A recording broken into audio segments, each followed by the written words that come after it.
هنا ما كانش ما تربيتش. عنوان فيديو النهاردة وهو وفاة الحاجة سعدية. طبعا شفنا الإشاعة دي على منصات كتيرة من التواصل الاجتماعي، ولكن برضه شفنا الفيديو دلوقتي اللي عدى دلوقتي ويثبت ان ده كله كان مقلب. يعني يوسف كان عامل مقلب صغير كده والحاجة سعدية أغمى عليها، لدرجة إن الحاج جابر نفسه اتعصب جدا وقال له كل فيديو هتعملوه أو هنعمله هتعملوا عليه ترند وتقولوا وفاة. يا ليه تقولوا وفاة الحاجة سعدية؟ انتوا لو شفتوا الفيديو كامل وانت هتعرفوا ان ده مقلب مش وفاة.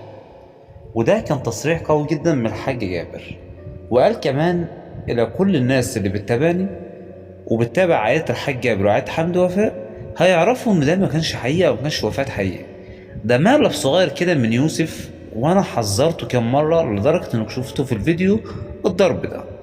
يعني تقدر تقول مفيش وفاة ولا حاجة، دي كلها اشاعات. اي نعم الاشاعة دي انتشرت شوية على الانستجرام، ولكن كل ده كان اشاعة. ما تنساش تعمل لايك للفيديو بتاعي وتعمل كومنت. كل ما تعمل لايك للفيديو بتاعي وكومنت